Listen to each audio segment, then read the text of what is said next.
Hello everyone, my name is Franco Pucci and I am the technical consultant for the STS Association. I have been involved in the prepayment industry for over 25 years. Welcome to the STSA training video series where we will explore all aspects of the STS and the STS standard. I hope you find these videos helpful. So what is the STS?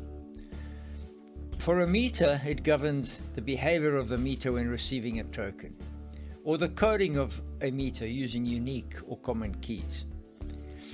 It dictates how you transfer credit for electricity in kilowatt hours, water in kiloliters, gas in cubic meters, time in minutes, or currency for any of the above. What does it mean for a point of sale? For a point of sale, it dictates how a vending system behaves under STS rules. The encryption of tokens using a security modules and the APIs to be used with these security modules. Whether the vending system is in fact just a vending system or an engineering token generation system or a key change token generation system, or in fact all of the above. Whether it's a standalone unit, point of sale, or whether it's a token server that sits online with clients attached to it. Let's have a look at the STS ecosystem. The STS ecosystem consists essentially of a consumer, a point of sale, an STS token, a utility supplying some form of utility, whether it's electricity, water, gas, or time, a meter sits inside a home, and of course a consumer. So the consumer purchases electricity from a point of sale.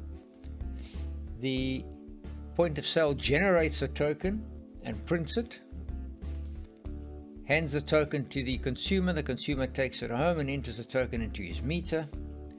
The utility has power ready and available. The meter recharges its credit, and as soon as it's done that, the supply to the home is restored. Remember, only one token works on any one meter and it only works once.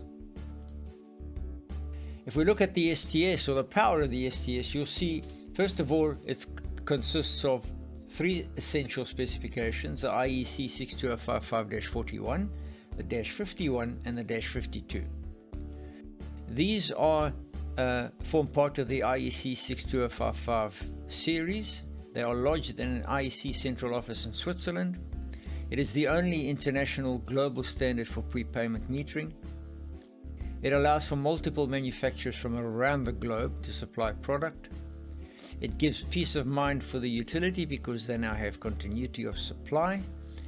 It's controlled by an international institution and not a local utility. It may have started that way as a local utility specification, then a South African national specification, but now it is a truly international specification.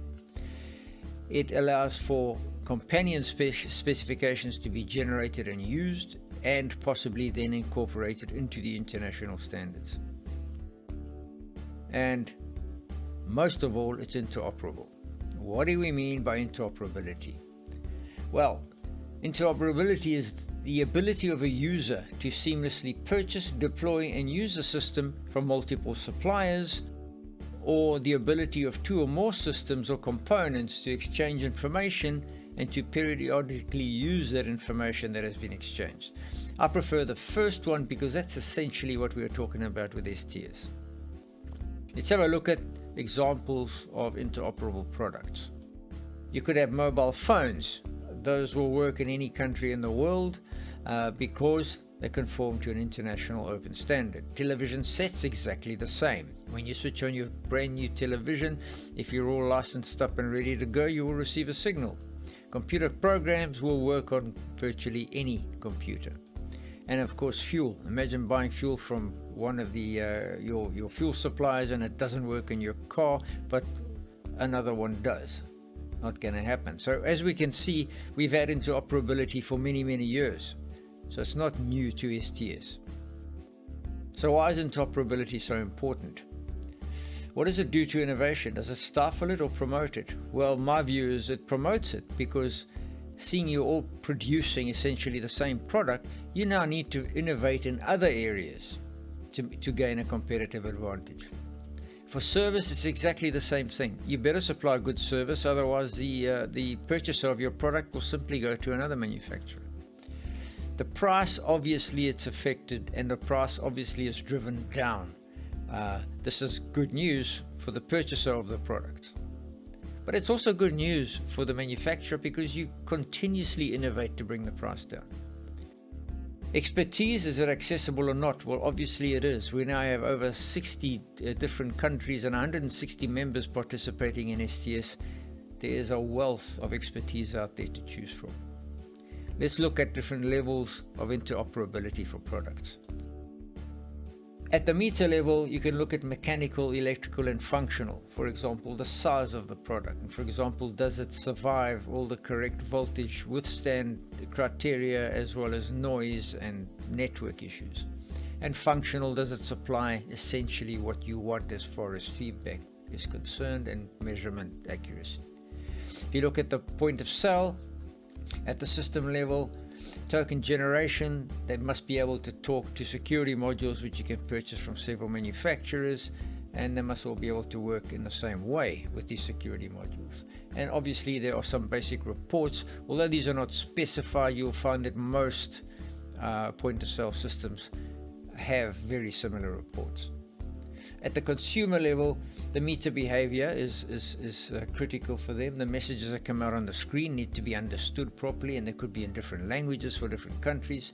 And the ease of use of the product obviously decides or makes a decision from the utility as to which to buy.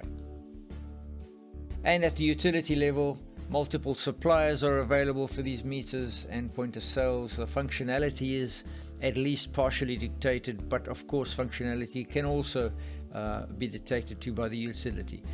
But over a period of time, you'll find that most functionalities of most meters gravitate towards a common standard. And reliability, I think this is also subject to many international standards that have reliability figures for different products. How does the STS meet all these requirements? Well, it's an open standard first of all, so it's accessible to anyone. It supplies an accreditation service, and it has a 25-year history behind it. So it's learned many lessons during its 25 years. It's widely accepted with over 70 million meters installed, and it's driven by the marketplace. Now that we know about the STS, there's several questions we can ask. How do I join? How do I get my product certified? How do I get keyload files and supply group codes? What are the various costs involved? And where can I download specifications and tools from? So let's have a look at the STS website.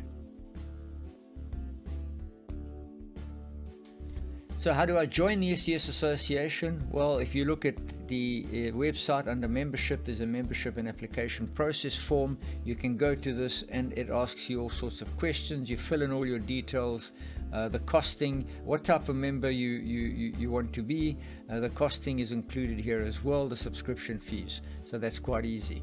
Under the certification, where can I get my product certified?